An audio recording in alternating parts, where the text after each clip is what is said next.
Hi, everyone, and welcome back to that UFO podcast. My name is Andy, and I am joined by Dan for a breakdown live from the US. This isn't live, Dan's live. Hi.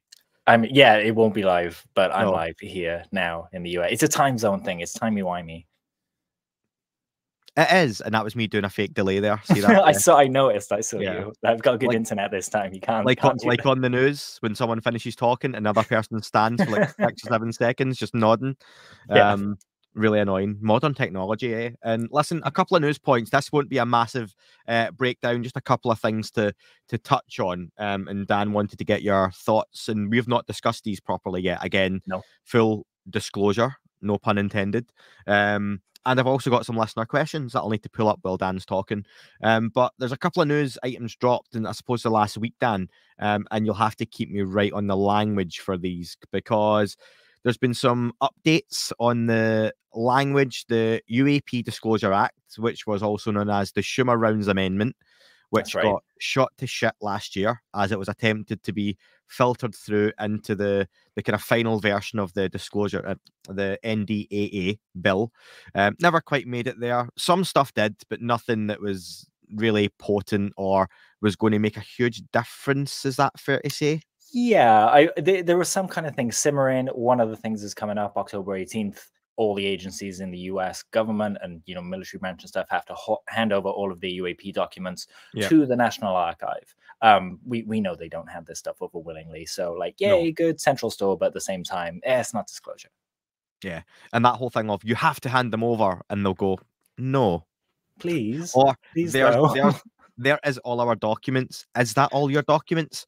Yes, that is all our documents. We have nothing else. Okay, we believe you, is essentially what kind of seems to go on with this stuff. So yeah, the couple of updates, Dan. First one, start with Representative Robert Garcia reintroducing the bill, UAP Disclosure Act, to the NDAA. Now, the difference this time, and I saw this, it's through the House and not the Senate, which is the next level down politically, not up. No. So basically, in America, you have two houses that kind of have equal power and keep each other in check. The reason why the Senate's so important at the moment is because that's held by the Democrats. Their president is in power, or their leader is in power as the president. Therefore, that house gets more done. They can pass more stuff. But you really want both kind of houses. I keep saying house, but the one's the House of Representatives, the other is the Senate. Both of them will come up with an NDAA. And then that's what's smushed together, and that's where we lost a lot of stuff in the UAPDA last year. But so this is just the House's version of the NDAA. The Senate are free to introduce their own, or to just take up this language. That makes it nice and easy to get its conference then. So what are we expecting then? I think the big talking point still seems to be, well, the two talking points last time, just to refresh folks, were eminent domain, which was the idea that basically Brandon Fugel could have parts of a UFO, and he has those in his private, he owns them, and the US government can come in and take them away, and anyone and everyone's pieces of scientific material, whatever that may be, biological material, all that kind of stuff. A lot of folks seem quite for that, but then there were quite a lot of folks quite outspoken about it, even Jacques Vallée and co, who in their own have pieces of alleged crash materials that they could very quickly be, they could lose that stuff basically. So I got both sides of it. And the other part was the Presidential Review Board, which was a 9-person panel that was basically going to, I suppose in the really crappy way of putting this, Dan, they were going to work out how to disclose as best it could be with all the files and stuff. Yeah, in a nutshell, that would have been their job. An independent panel that anything UAP would go to this panel. They would decide amongst themselves. They're a group of experts like security official, foreign service official, scientist, engineer, economist, historian, sociology, like everyone involved in every part of life to kind of figure out what this stuff is. A nice broad kind of spectrum of expertise there. And then what they would do is kind of, if there was something to disclose, then the idea is they're equipped to advise the president on this kind of stuff. That hasn't really changed from last time. but that's something we really want, right? Like we've asked that for a while. Yeah. No longer do we want Arrow under the DoD's remit or any other version of that office with a new name, you know, new Coke and still the same people. We want an independent review panel. And one of the things I like in this legislation is that it says no one can be involved if they've been involved officially with UAP before, which is great because that's level-headed and fair then, I think. As much as I want, you know, 9 Billy Carsons approving everything and giving us all the information, probably not a good idea. That's a little bias. Yeah. So on this, I apologize, having a bit of a brain fart. That's going through this time again. The eminent domain, this is the one that people still seem to have the issue with. And something I can't quite get my head around is, surely for eminent domain, it has to be an all or nothing. You can't really have any compromises with it, because as soon as you start introducing loopholes to either we can come and get any and all materials from everyone, that's a blanket approach. Literally, if you have something and we want it as the US government, we can come and get it. That includes Lockheed Martin, it includes you, Dan, or Bob Lazar with a piece of Element 115 if they decide so that they want that. As soon as you start introducing loopholes, the private contractors, the aerospace companies, the individuals, the military industrial complexes, they will use those and they won't need to hand over the stuff. So yeah, and they're experts. All or nothing. Yeah, they're experts at jumping through these loopholes, right? No one's better, and they have armies of lawyers, and like we've spoken about before, you know, 50, 60, 70 to 100 years to get this stuff and hide it and keep it away from the US government. But one of the proposals I liked, because you're right, it's tricky, right? You can't balance it. Either it is or it isn't. And Bob Pliskin on X, I almost said Twitter, X-Twitter, SnakePo9 is his handle if anyone wants to go speak to him about this. But he put forward the idea of the UAP Registrations Act, where basically you would declare that you have the stuff, add it to a registration list so that, you know, it's open kimono, the public knows, the government knows that you've got it. And then if anything is to come of those registrations, they can request it with you and then push the eminent domain thing.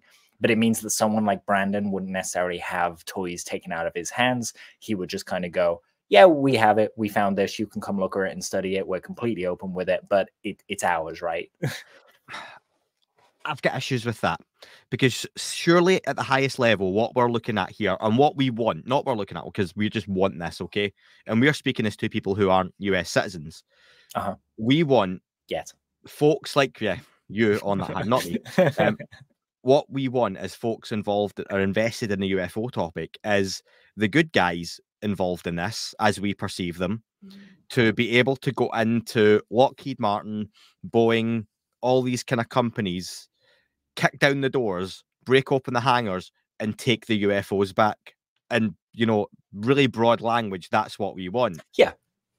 What you're saying is, the suggestion would be, with this UAP Registrations Act, is those bad guys that have all this stuff are expected to admit they have it, register they have it, and then expect that if it's to be collected, they will come and collect it.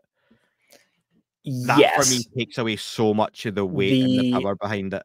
The one bit that's unclear though is about going and get it. You know, you've got to know that it's there to go get it. That's the thing. So if we've got locations and they can go in and they can grab these things, but if they start kicking down doors and there's nothing in there and they just cause a bunch of property damage, you're looking at another side of the coin. Like you say, it's just a tricky balance. So what we want, essentially the aim is, if there's a suspicion that they're holding something, you can reasonably go in with kind of soft power or administration rights on a law on your side to say you need to hand this over or give us access to it. And Bob's kind of proposal was a way of kind of, you know, building a bridge between Brandon and Fugel's, what was the word here? The parts of it that he has issues with, but also trying to leave Lockheed accountable and people like that. The part of it I wonder about is, you know, we've heard before that there are people in Lockheed and things like that they want to divest themselves of this material. They want to get rid of it. They want the US government to have it. So you got to wonder, does the language need to be in this much detail? As soon as it passes, is someone in Lockheed going to go, hey, actually, yeah, we've got this, and thank you for putting that in because we wanted to give it to you for a while now, but this is why our hands were tied. You know, how much is political theater, essentially, is what we're asking. And it's always a debate, right? No one really has the answer. But it's curious because Lewis said that they know the locations. David Grusch says that he knows the locations. Tim Burchett has even said that in future hearings that are coming, they're going to be using David Grush's cooperative and hostile witness lists to bring them to testify under oath. So it's clear they're there. But yeah, how do we sensitively and administrationally, by law, you know, not kind of breaking any laws, go in and take something from people with an army of lawyers? You know, very, very realistically, if passed as is, we could end up in a situation where this is just in court till 2050, you know? And still you have to bring it back to the incredible side of it, that we're talking about an army of lawyers protecting bits of what might likely be or fully intact spacecraft, essentially. And if there's nothing to protect, right? So I mean, there will be stuff to protect. You know, there will be exotic technologies. Yeah. You know, just to say, like, this stuff is really well defined in this paper. Yeah. You know, technology of unknown origin, non-human intelligence, you know, biological kind of artifacts. So yeah, it's interesting to see what they're gonna do. Are you being invaded? Is that the eminent domain kicking in, Dan? If it is, my little piece of bismuth and magnesium is going walkies. They've come to get the one. Don't say walkies around Lamb Chop. Oh yeah, no. Wait there. I'm just gonna go let him out the gate, but you carry on. I can still hear you. Yeah. No, that's absolutely fine. So I think there's an element of this, though, for me, that it still has to be all or nothing, because it looks like if there's a hierarchy of folks who have material, whether that's at the very top and then your middle private owners. So if the top are talking your military industrial complex, your Lockheed Martin, Skunk Works, Boeing, you know, these kind of private aerospace companies, that they have got the bits at the top. You've then got a level under that where you have Gary Nolan, Brandon Fugel, bits that Linda Moulton Howe had that she passed on, or anyone else like that. Those are the folks that are going to suffer with any loopholes being in this whatsoever, and the ones at the top are going to get away with it. So I just don't see how it works without a blanket approach. But I also get there's a lot of folks very adverse to that. And even with the blanket approach, does that even work? Because, like you say, they just have to move it. Yeah, and we can see whether their intent is genuine here by looking at To the Stars as a case study. You know, they signed a CRADA to cooperatively study this material. I thought that went into a black hole. We got an update on it recently. It was mentioned in the Arrow report and their testing. And now To the Stars are waiting for that data back for their team to independently confirm what was found. They might not, but we now get to see whether that intention is kind of pure on the US Army's part. On that, I was going to move on to the IAA language, but is there anything else you want to touch on the NDAA? A little bit. I mean, I'll just kind of hit a few bullet points for people, because I guess not everybody would have heard the last episodes where we were talking about it, but it's what we spoke about already. It would run until at least 2030, with 20 million in funding for 2025 alone. The director of the review board directly briefs the president, Congress, and the executive branch. So there's no kind of middleman in there between, you know, like there is with the DoD and the Pentagon, and talking about this to different officials. UAP, the definition, includes at least one of the 6 observables, as well as the term UFOs, sources, USOs, which I'm fairly sure adding sources and USO, that's new language there. So it's interesting that they're being real kind of specific. There's mention of Arrow or its successor. Maybe that's a little nod to, you know, a warning shot across their bow, like, hey, we don't mind closing you down if you're not going to do your job. They will produce a report each year. But the ones that I love is whistleblower protection enhancements. So it talks about not revealing the identity of a whistleblower while investigating their claims. So we wouldn't know who Grusch was, basically, if this passed. But good, because it protects him, it protects his family. We've heard about threats kind of made there, and this just kind of helps that not happen. Then also the review board in this legislation can investigate and have subpoena power. So they could, on their own, investigate David Grusch's leads without having to involve any of the rest of the intelligence community, which is just great. That's what we want. In here, non-human intelligence was mentioned 25 times, technologies of unknown origin 21 times, biological evidence, dead or alive, 6 times. If we think we're talking about drones here, we're not reading the paper, you know? Could be drones, just doesn't have to be human drones. You got it. Exactly. We'll come back to Grusch because I want to finish just talking about it's been a year since David Grusch's It has. kind of came out as such. But I want to mention that UAP language is also in the Intelligence Authorization Act, and I believe later these can normally merge with the NDAA. This that's right. is I actually meant to come back to something, but I'll come back to that in a minute. Sure. But the IAA language is a couple of things. Includes section 1001 is what's kind of been talked about online. And this requires the Controller General to conduct a review of Arrow, essentially. Looks like they're going to be taking Arrow to task from what we can see, essentially accusing it of not doing its job properly or suspecting it of not doing its job properly. I've seen some speculation as well online, Dan. Stephen Greenstreet had said he was going to have another interview dropping with Sean Kirkpatrick. Now, I don't know if there had been any follow-up, but from the way it read was the interview had been recorded already. It was being done, but Sean Kirkpatrick had said that that couldn't be released. And I've seen a lot of speculation that given this language is dropped and Arrow's basically going to get its, in the UK, we have a phrase, Arrow's going to get its arse felt, a smack bottom. Then that may be Kirkpatrick trying to damage limitation a little bit and saying, actually, I'm better just not doing any more of these, so that can't go out. Is that what happened? Yeah. I mean, there's a good case to be made that that's what's happened. You know, the timing's real suspicious. A number of us have spoken about Kirkpatrick being on kind of a not a damage control, but a kind of kill UAP conversation tour, pinning out on certain things that, you know, it doesn't make sense for the whole picture. It might explain 10% of what's going on, but it doesn't make sense for the whole picture. And accuse him of spreading misinformation and stuff like that. So it's probably sensible that he's on the side of caution and not pour anything else out. And for all we know, there could be something real specific that he said in that section of the interview that can get him into trouble here. I did love Lou's comment on it in Liberation Times. Lou Elizondo. Lou Elizondo, yes. Program manager, director. He ran ATIP for the DoD, just in case anyone listening. I always forget to kind of do that. I always assume that people are on the up and up if they've typed in UFO podcast, but it's not always true. So yeah, Lou said the GAO is an organization created to ensure government entities perform their work in accordance with their mission and under proper oversight from Congress. I am grateful that the new language includes this measure, given the recent history of poor performance by Arrow's former leadership. That's specifically Sean Kirkpatrick. He's the last leader. I believe Congress, like many others, is waking up to the fact that there has been a long-running campaign to obfuscate the truth from America and its citizens. Note there that Lou didn't say to obfuscate the fact there are aliens. He just said there's a truth that's being held back. You can hear him talk about what it may or may not be in other interviews, but he's never said it's absolutely, you know, these reticulans or something like that. People deserve the truth, and this is crazy government overspending and secrecy. So yeah, it's heartening to see this kind of there.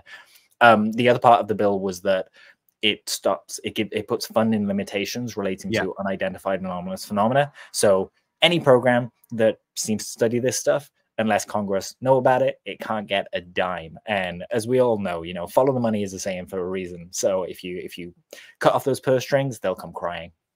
And the idea being that for decades, billions of dollars of black budget money that just disappears into a hole, is some of it is going to these types of programs. And it's just another way of kind of cutting things off at source. You know, if you choke the funding, you might smoke out some of the bandits, basically. Yeah, exactly. So that's interesting. A few different acts, you know, legalese essentially are again UFO language, UAP language, going back into them from different angles of attack. Interesting way. The thing I meant to come back to before, Dan, was Tim Burchett had made the comment, hadn't he? And this disappointed me. Was it on Askapol, Matt Laszlo? That's right. Yeah. Support Askapol, doing great work, by the way. Yeah, had asked them about, you know, what do you think about Representative Robert Garcia, who's a Democrat, introducing the NDAA language?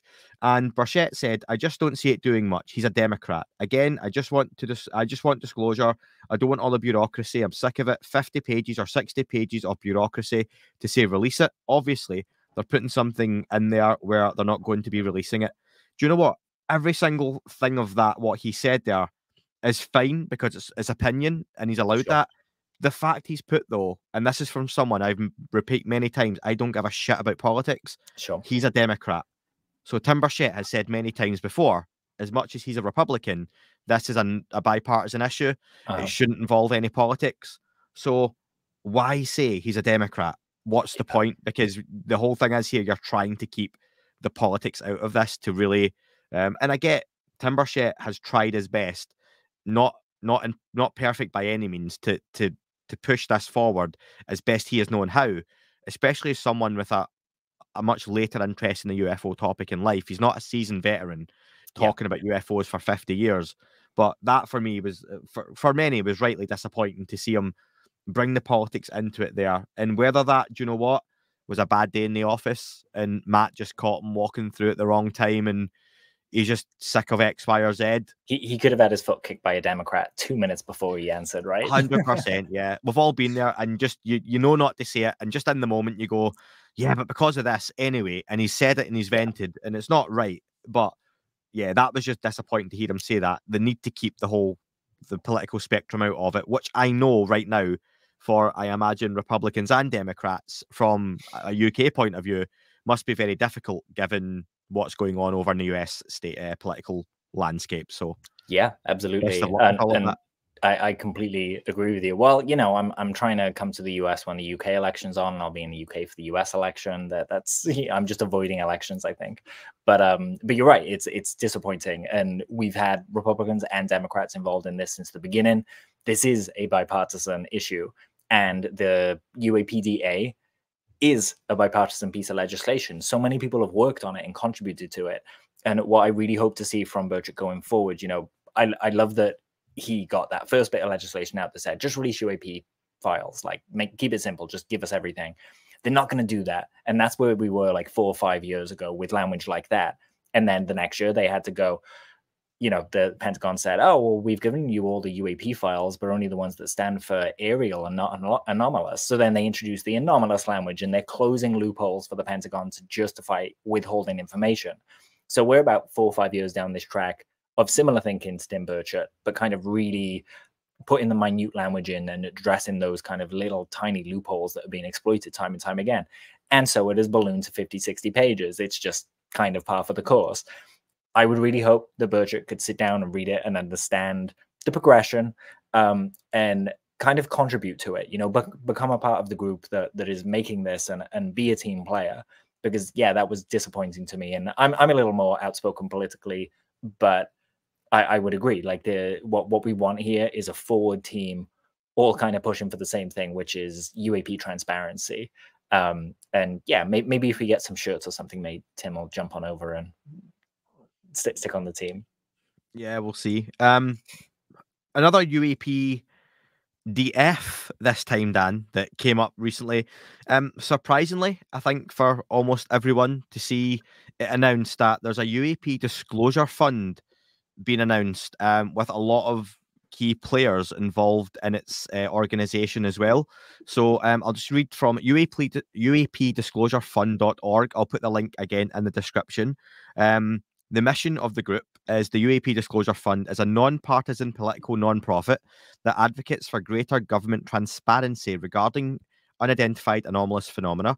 We work to support new UAP legislation, provide legal representation for whistleblowers, promote scientific research, and raise public awareness in an effort to better address the UAP issue. A lot of that sounds good. I think whenever anyone sees Disclosure Fund mentioned, they think, oh, here's the subject being monetized again. The list of players, though, you've got Luis Elizondo on the board of directors, Professor Gary Nolan on the board of directors, Carl Nell on the board of directors, Chris Mellon, advisory board, Kirk McConnell, who is a former senior staffer for the US Senate Committee on Armed Services, on an advisory board, Yuan Fang, who is an executive director. He is a political strategist and creative director. Matthew Ford, who is director of strategy. Folks will know him from The Good Trouble Show, but he's also a political strategist. He wasn't just someone who started a podcast, folks. He had a career. It's kind of well connected. And Leslie Duckworth, who I'm sorry, I don't know who that is, along with Yuan Fang, I don't know them. She's the chief financial officer. So this kind of cropped up out of nowhere, Dan. There's website's relatively basic right now. They've got a signer petition. Now is the time to let US senators who co-sponsored the Disclosure Act of last year know you're supporting a new version this year. They're looking for 10,000 signatures. It's just under halfway there. So, folks, go and check out the website. Dan and I are going to discuss it now. What were your thoughts, Dan, when this came up? Part of me went yay, and part of me went, oh no. The yay, because I mean, goddamn, this is the Avengers, right? Like, look at that lineup. It's amazing, and there are a few people on it that I'm not familiar with, but the expertise there suggests that they're people that we should probably become familiar with. You know, they're gonna be heavy hitters that have probably been involved behind the scenes up until now, and here they are standing shoulder to shoulder with, you know, some of the best we have in the community. The one thing I would have liked, though, and I think it would have gone a long way to stopping a lot of the accusations of, you know, people just yell grifter, and that's just the default when someone asks for any money for anything. But the truth is, lobbying takes work. A lot of companies pay a lot of money to kind of lobby politicians, and this is a lever now we can use for UAP stuff. So it's going to take money. Everyone involved is on a volunteer basis. But what would have been really nice is if we had a page with, you know, Lessenary has that wonderful UAP caucus.org website where all the targets kind of laid out exactly what they're doing for the next year, what he's going to be putting his energy into. Yeah. It would have been really cool if they had that for the UAP Disclosure Fund to kind of go, you know, if you donate to us, where is your money going? What is it going to go towards? I think that would have cut a lot of the naysayers off. But I'm really excited. I'm super excited to see what this does. We had a super PAC before to do with UAP, but it kind of just dissolved or just went over the horizon, you know? Whereas this seems, especially timed with Lou's coming book, this seems to potentially be, you know, quite a big deal going into next year. It's possible as well in the legislation we were just talking about. In an earlier draft, the review board basically would have authorized people to kind of fill these slots. And the UAP Disclosure Fund was one of the organizations that may have been suggested. There was a slight name difference, but Danny Sheehan said that this is what it meant, that they would get a say in who gets to sit on that review board. Positive or not, like, you know, like I said earlier, I would prefer some fresh minds and completely neutral minds. But I think this expertise kind of pushing and suggesting to the president someone that would have to be confirmed before they got on that review board would be a good thing. And maybe we'd see some of those, you know, there are still people from that David Grusch article that we haven't heard from. One of the guys, I forget the surname, but Jonathan something, he kind of backed Grusch absolutely and said, yeah, you know, they're here and I know it for sure. And Grusch is beyond reproach, but we haven't heard from him yet. So it'd be really cool if you know, it was able to bring these people out. As well as that, they're going to be supporting whistleblowers, right? A lot of the whistleblowers will not go to Arrow. They don't really know how to get to the right people in Congress. This people can build those bridges. Yeah. I think for me, you're right about lobbying and all that costs money. Just the travel, getting back and forth to Washington, they expect these guys to do it off their own back, you know. For legal representation for whistleblowers, that's something a lot of folks in the community have shouted about for a while. Yep. So this is a chance that if they want to put their money where their mouth is, this is a chance to do it. I do think this is the kind of thing, though, you're going to have to see some tangible results. Yes. And you're going to have to see whistleblowers come forward to be backed. For example, David Grusch came out, and maybe David Grusch was a good litmus test. Something that you mentioned before, Dan, I was going to say that maybe there's been a lot of lessons learned from David Grusch coming forward, and maybe he was put too out in the open too quickly, which resulted in a lot of backlash. Not that they wouldn't have expected much of that, but maybe that's what slowed down more whistleblowers coming out already. Yeah. Like you say, not coming out publicly until well after things have been investigated. Maybe in hindsight, that would have been maybe not for us and folks involved in the UFO topic. We love the fact David Grusch came out. Yeah, it's exciting. It's really interesting. And it got people's attention. But I can only imagine what happened behind closed doors with all of that. Because you see the front of it, don't you? You see like the TV screen, but you don't see the inner workings of what's making that picture land on your screen. And all the crap that must have happened, various different factions and all that kind of thing. So for me, this could potentially be good, but you've really got to, and what I hope it's not, it's just another one of these things that comes up and in 6 to 9 months, nothing's happened with it. It's sat there, and it's coming soon. That's a nod to the folks on Discord. Yeah. But there's, like you say, I would hope it's a piece of another larger puzzle where this is happening. Lou Elizondo's book is going to give some credence and additional information, more weight to the whole overall picture. Folks like Carl Nell speaking more prominently, David Grusch, does his op-ed come out and again add more weight to the conversation, push things forward.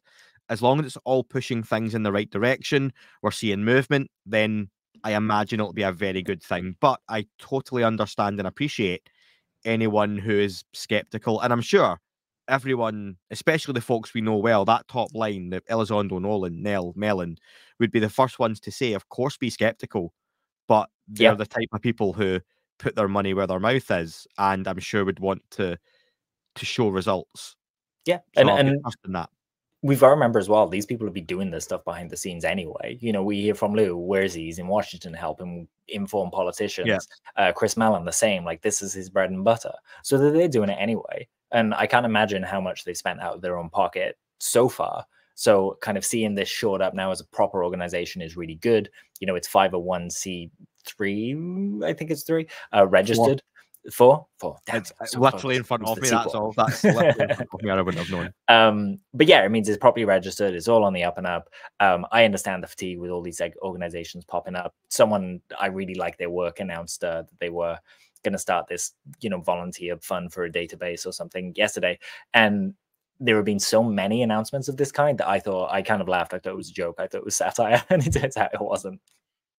Yeah, I know the one you mean, and again, timing for these things, isn't it? And that may be something that was coming anyway. But you know, if you were making your own Batman movie, and it's like a small indie Batman movie, and you've been passion project, everything's ready to be announced, and then all of a sudden, Marvel announced they've bought the rights to Batman, the movie, and they're going to be putting a $1 billion movie together with Michael Keaton back as Batman. People aren't going to see yours anymore. And you'll announce yours the day after, and people might go, but your announcement's kind of bad timing. Yeah, I would agree with that. The exception that proves the rule. I was just thinking of the recent Godzilla movie, you know, the one that was 100 billion megabucks or whatever, the Hollywood one. Did less well critically than Godzilla -1. Go watch it if that you was haven't seen so it, by good. the way. So good. And it's on Netflix now as well. So you can go see it and see Godzilla, how it's meant to be. As much as the, you know, the Rock'em Sock'em monsters are a lot of fun, it's not Godzilla as it's meant to be. 100%. Not a whole lot more I can say on the Disclosure Fund. People just check out UAPDisclosureFund.org. I'd be curious to know people's thoughts on it. And then Dan, last thing before some listener questions. Sure. David Grusch, 1 year almost to the day, was the 5th of June, I believe.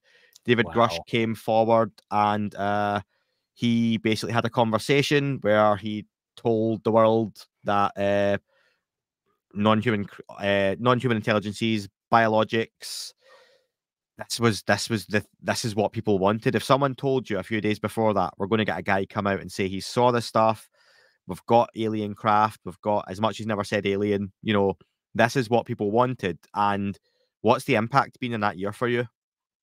So for me, I would say it's generated a lot of conversation. Whether you agree or disagree with the Grusch, I've seen the conversation pop up in other podcasts I listen to that are unrelated to the UAP stuff.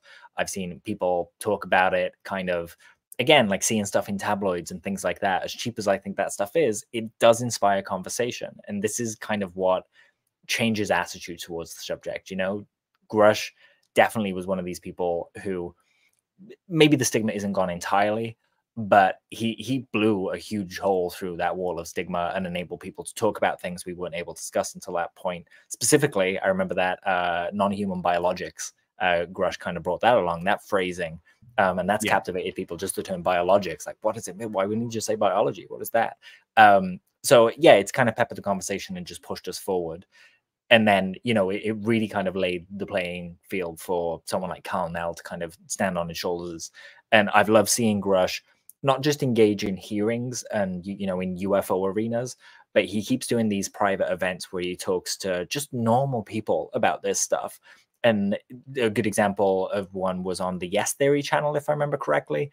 where he joined this event with, just young boys and girls all listening to him talk about non-human intelligence and aliens and seeing what they think.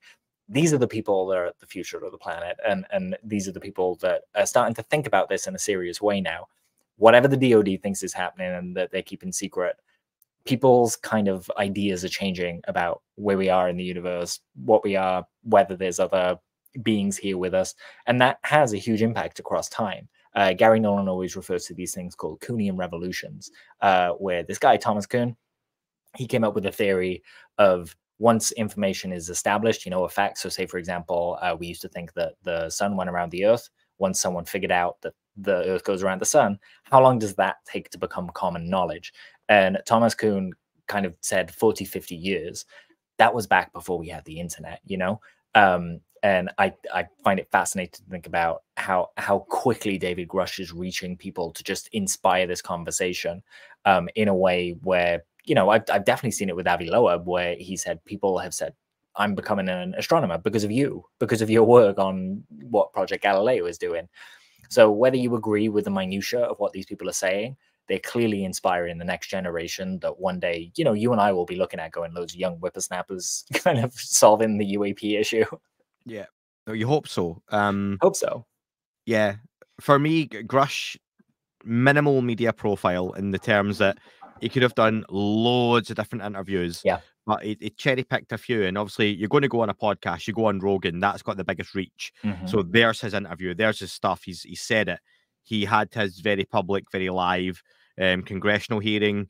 And like you say, one or two other things, Yes Theory, the Jesse Michaels stuff, and Ross Coulthart's interview.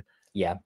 David Grusch put himself out there in probably as big a way he could and said as much as he could at that time. I hope to hear from him properly again before the end of the year, and I expect we will, especially with that op-ed. So, did you think by now we would have had more whistleblowers? I thought by now we would have had something. Yes.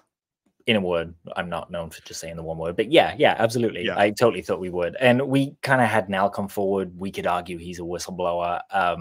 But beyond that, there's not really, we had the one guy, remind me, I forget his name. Jason Sands. Jason Sands, that's it. He came forward, and again, that was a interesting litmus test.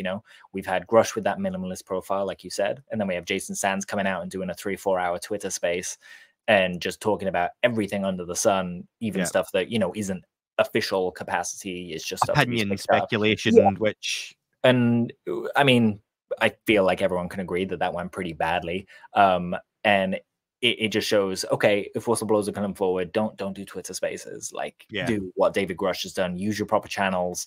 Do minimalist kind of media appearances and just, one or two and just knock your home runs, It, of course, helps that someone like Ross was interviewing him, who's quite, by now, becoming quite seasoned in the subject, I would say. He has a lot of knowledge and a lot of contacts.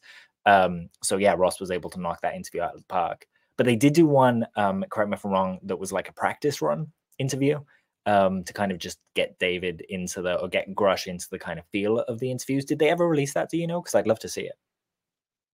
I don't think so. Is that not what they said, where there was a full interview and then there was another one, but they released... We saw the other one, didn't we? The second one. But that first one, because, I mean, if Dave Grusch is going to slip up, that's where it happened, Yeah. He doesn't seem the type of guy that slips up. No, he doesn't at all. No. When he talks. It's like the Sphinx. Yeah, you could try your best. It's not happening. And finish off for a couple of minutes. Apologies, folks. I've got a bit of a cough, but you shouldn't be hearing it, or you might see it on YouTube. But I'm muting myself. With some listener questions, we'll fly through them, Dan. Question from Algo. Algo asks, I was wondering how a scenario of catastrophic disclosure would look.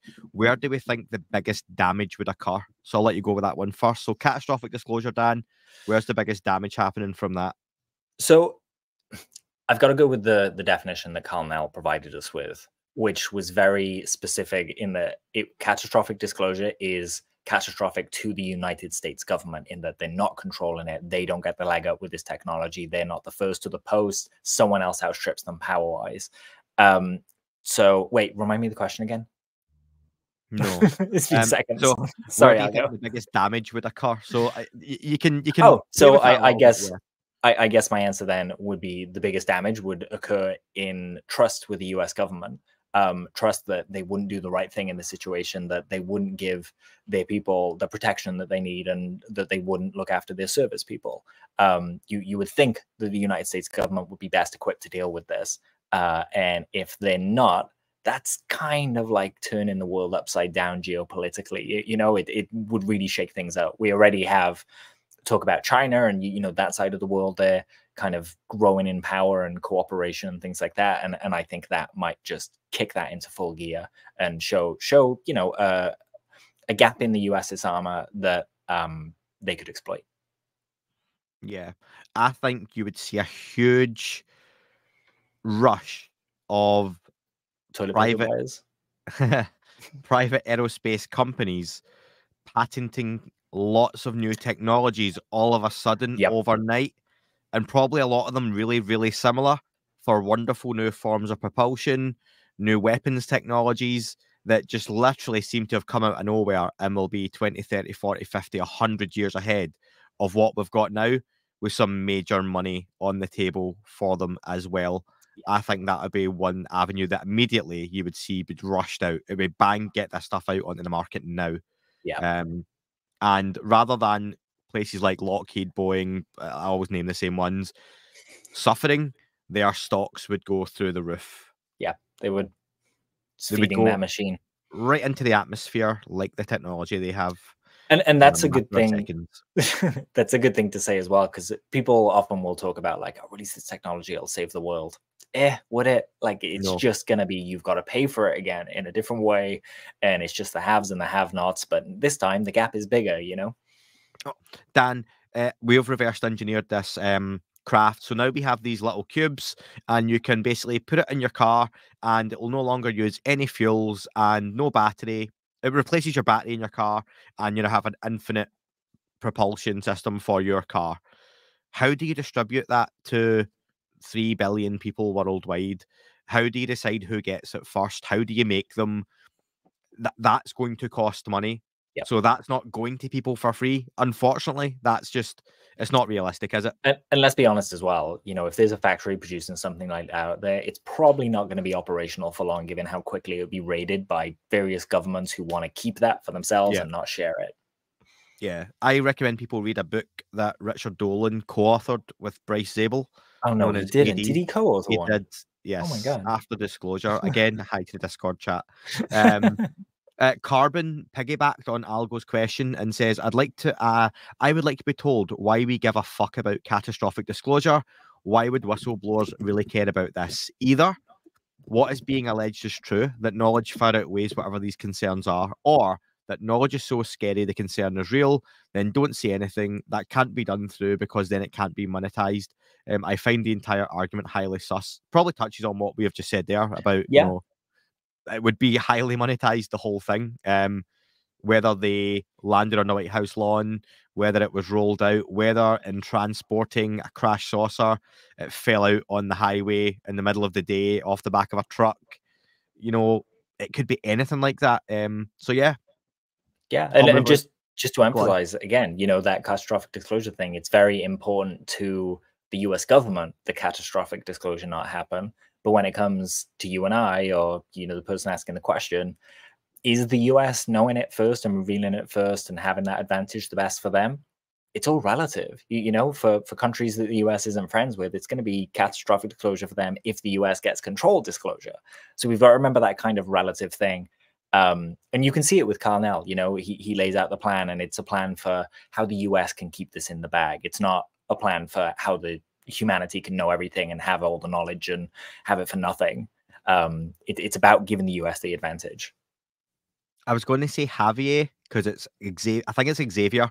So Xavier, I want to stress how important it is to public opinion, for good or ill, that eminent domain be taken lightly. Disentangling anti-government sentiment from the American psyche is very difficult, regardless of whether the private entities gifted this tech are being dutiful stewards or not. Collaboration and amnesty are paramount for this legislation to move forward. Yeah, I think collaboration, 100% from all parties. Amnesty, I think we've discussed this before, Dan. Whether, people like it or not, there's going to have to be a lot of folks who are their misdeeds are looked the other way. I'm not saying if they've, been chopping the heads off of whistleblowers that's to be, but things like illegalities that have gone on, potential criminal acts, that black budget money we've talked about, how it's been spent, where it's been siphoned to. Some things just might have to be looked over for the greater good, because I think we've said before multiple times, Dan, as much as some folks on social media think the day after disclosure that the public are going to be screaming, well, okay, so now all the folks who covered up Roswell have to be brought to justice. No one, and I mean not 1% of people will care, because there'll be bigger questions to be asked, more things to be talked about, bigger discussions needing had, and that amnesty will just have to happen.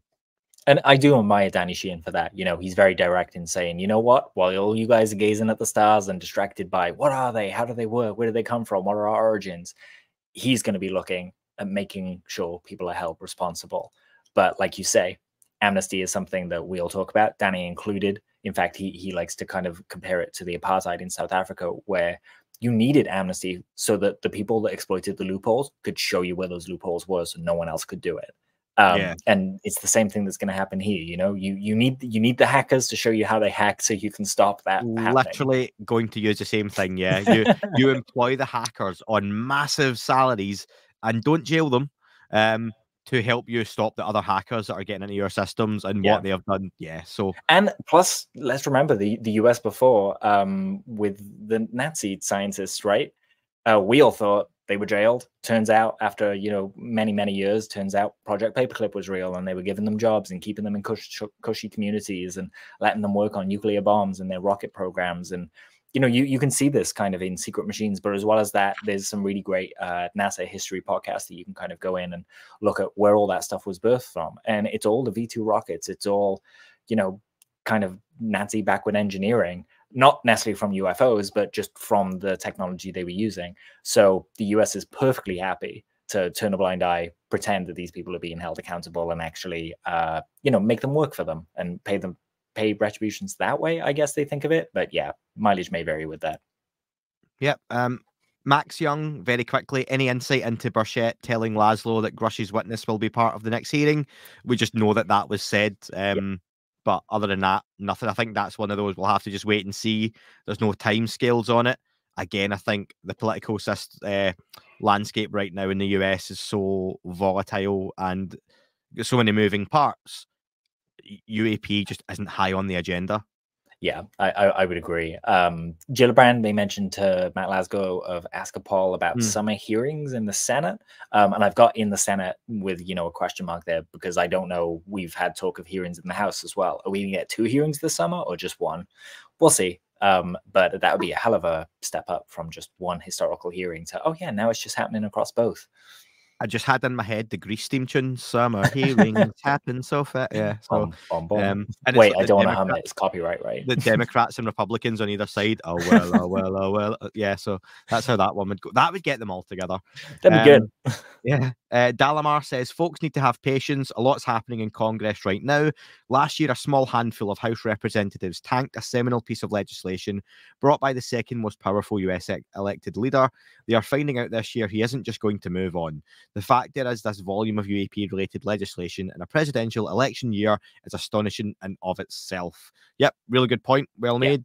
Absolutely. Dan, Aaron Fisher, what's your stance on the Las Vegas incident from 2023? In light of the video analysis from Scott Roeder and Jim Quirk, the UFO community, for the most part, has been quite quiet even with this evidence. I got sent this by a few folks. I looked at it having a coffee the other week, and I'm really sorry. I looked at the video someone sent me, so thank you who sent me it. And a few folks have been talking back and forward about this to me. And Christian Morales, hope you're listening. I just cannot see anything in that video that isn't just the light sources affecting the dark areas on the camera. I cannot see any alien beings. I don't believe that the movement of the pixelated kind of darkness is anything of any kind of alien cloaking devices. I would love to be wrong. I just don't see it. I get there was a report and everything as well, but if you're asking me off the back of just the video, and I'm sure I remember, was there not a whole thing where at the time that one of they said they'd no interest in UFOs, but one of the kids had like a UFO YouTube channel. Yeah. And I'm just like, really good viral Doesn't help. marketing. No, that's it. It doesn't help, but it's really good viral marketing.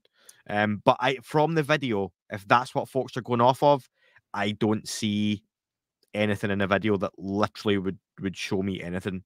I just can't make anything out.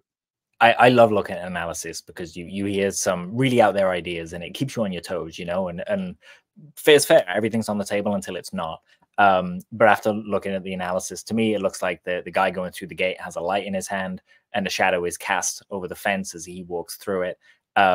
I'm not down with the whole alien being thing. Even if I saw something out of the corner of my eye like that, my brain wouldn't go to alien being. It would go to, oh, is that a shadow? Oh, mate, step back. Because oh, yeah, I can see the shadow there. Okay, that was just that.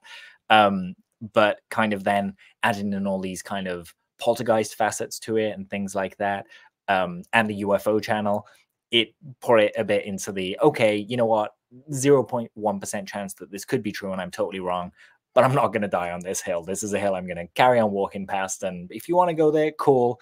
But it doesn't prove anything, no matter how much we talk about it. And yeah, I've just got to kind of hold it, let that plate spin and not be precious about it, you know? Yeah. Swedneck asks, is there an index somewhere of all the different organizations that we can donate to? I don't think there's anything just like that specifically, is there? I don't think there is, no. But that's a really good suggestion, and maybe someone like Lester Neri can add that to his website, you know, somewhere you could just donate a tenner and it's just spread between the various organizations. Galileo you can go to donate, UAPDF you can donate to. Other websites, I'm not so sure, but I know that they're properly registered, so I would recommend if you want to donate to any organization, they're your peeps. Yeah. And it's people's own money, do what you wish, but of always course, just make sure you know who you're donating to and what it's going to, if you're ever going to do that. I mean, to be honest, the things I've donated to recently tend to be kids with cancer funds and stuff like that. So I look at some of these things and go, where does your money really need to go? But that's a personal thing. So yeah, couple of last ones, Dan, before we wrap up is here's Johnny. With Mike Turner ripping the guts off the last amendment, will he not just do the same again? Do you think they know this and expect Turner to push back again and are pushing him for an answer as to why he doesn't want that language in the bill, hence catching him out and the corruption exposed? The Turner thing's a weird one for me because we've never really had confirmation of it. You know, it kind of, we had people say it, we were told, and it kind of became the mics, you know, 2 mics there. And one of the most damning pieces of evidence that was brought up was that they're funded by Lockheed. Schumer's also funded by Lockheed. So I don't see how that could be the reason. We've also heard a number of other people say that they objected to it, so they could have killed it. Brandon Fugel was happy to say, yeah, I had problems with it. I objected to it. And he spends billions in his state, guys. Like, he has a lot of pull with his local rep. You know, he's going to be listened to because they've won his investments. And also we heard from Dean Johnson that the DOD were uncomfortable with it and objected to it. And, you know, between Fugel and the DOD, that's enough to kind of go, we're going to take it off the table and we'll pass this bit and we'll discuss it next year. So for me, it doesn't really come into it, you know, blaming Turner and things like that. I'm more focused on the legislation, get the language right, make it so Turner can't single-handedly overturn it, no pun intended, and let's just, you know, push this through. Yeah, like you say, if they're going to do it again, I think it would be difficult. They'd have to justify it, and you would hope when it's presented that they would be really pushed on that as well. And you would imagine conversations were had after the first time by Schumer, Rounds, and others that they'll know privately why, or at least have aspersions to that, and they won't just blindly put it in again, knowing that this is going to get batted away without having some kind of pre-planned defense of that, at least. So you would hope. You would hope. And the that's last one going to change. Just to add, like, it's going to change. There's a really great video on YouTube, you know, the Bill on Capitol Hill cartoon thing where the bill gets stabbed on the steps of the U.S. Capitol, and you see it kind of being passed through Congress. Highly recommend watching it. It's for kids, but for me, it was really informative. I was like, oh, that's the basic difference between the U.S. and the U.K. kind of system of passing that stuff.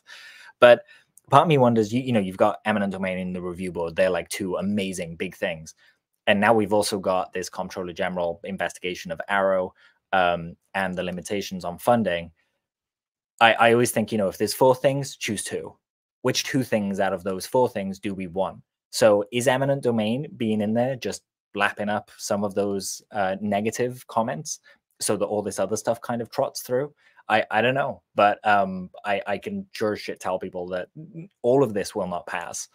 It will change before we get to conference. It will change before it reaches President Biden's desk. And the best way to make sure the language reflects something that you want to see on Biden's desk is to get in touch with your senators. I say it all the time. It's boring. They're not going to message you back with, disclosure, but they will be paying attention to it when it comes across their desk, even if it's just a curiosity thing. That's good. And the last one, I've not even had a chance actually to watch this yet, was Ross Coulter's SCU talk. Oh, yeah. So we had SCU, Scientific for Coalition Studies. They had their conference on this weekend. Contacting the Desert was this weekend. And also Paolo Gazzardi's group from San Marino. Oh, that's right. I want to say Project Symposium. Yeah, Project Titan is the thing they're working on. Yeah, so it's the UFO Symposium, San Marino. Forgetting the name properly. 3 very different organizations and groups. Maybe SCU and the San Marino organization more similar. But Ross Coulter had a number of bombshells dropped, including he revealed he has a dead man's trigger to release names of those apparently part of the program if he dies. He mentioned the claims of a couple of sources who were part of non-human intelligence retrieval operations in various capacities. He said the program has been doing more retrofitting than reverse engineering, and he knows how far they've got with it. And sources tell him Trump has been briefed and is scared he'll be killed if he spills the beans. A lot of speculation on that. I'm sure Ross would be the first to admit it as well. Yeah. So anyone going like, Ross isn't giving us the information, just hold your horses. Yeah, I personally love hearing Ross talk, and I would rather hear that than not hear it. But It's one of those things where it's more breadcrumbs. So it's just where you fall on the side of the fence, isn't it, of the UFO conversation as to how much stock you put in that. But for me, I believe Ross vets his sources, checks his sources. He puts in the groundwork. Need to Know is a wonderful podcast. He does some great work on News Nation now with Reality Check. I've not watched his most recent interview or piece, which just came out, I think, today. But yeah, your thoughts on that, Dan? Have you heard much about it? Yeah, it was really interesting. I don't think the whole talk's out yet. It's just kind of a segment of it. Yeah. But Ross specifically talks about someone from the Australian, I want to say Air Force, but it might just be, the military arm, who worked as a photographer. And this person was like seconded away in the middle of the night without anyone, really knowing. His superiors didn't know where he was going. And he was supposedly taken to a crash site on the US continent. On the American continent, where he was asked to take pictures of this disc. And then he was flown back, told to shut up about it, and that was it. And that, it's just a story. But for me, that kind of thing where they just approach someone who they know has the expertise, but they're not signing them into the program full time. They're just saying, we just need you to do this one thing and we'll give you enough money to shut up for the rest of your life and a little threat to go along with it. That's probably how these programs have operated since they began. They just pull someone in for a quick thing and then they push them away so they don't find out too much. There's probably a core team, but that's probably how they operated. So it's really interesting to hear that. And it's an international thing as well now, right? We know this. I'm really curious to see where Ross goes with this, with the Australian government, because, this happening is not on the up and up. And there are questions to be asked here. How many times has it happened? Surely not that just once, right? How many countries are involved? Really, really compelling stuff. I'm really curious about them. And I'm excited to see Ross pull those threads. 100%. I was reading on the Kingman, Arizona crash recently. Oh, yeah. They had the guy, Arthur Stansel Jr., who, when he was interviewed, his pseudonym was Fitz Werner. He was working on, atomic bomb blast impacts on various houses and transportation vehicles. How were they damaged? What was the angle of impact? All that kind of stuff. And he was allegedly brought in, blacked out bus to Kingman to work on the angle the saucer had impacted into the desert based on where it would have fallen from. And that was literally his job on it, and then go. And like you say, that's it. We need you to do this. There's that thing. Off you go. Don't talk about it. Don't even look at anything else. Don't look at what they're doing. Ignore them. Oh, that's a radiation clicker. Forget you heard it. Like, just that bit. Only stare at that or we'll shoot you. All right. You 100%. And that's just a story from a guy. However, it's the only thing he done. So it's a piece of the puzzle. So yeah, not watched it yet, but will do. Definitely catch up on that. Dan, very good to have you on. Thank you very much.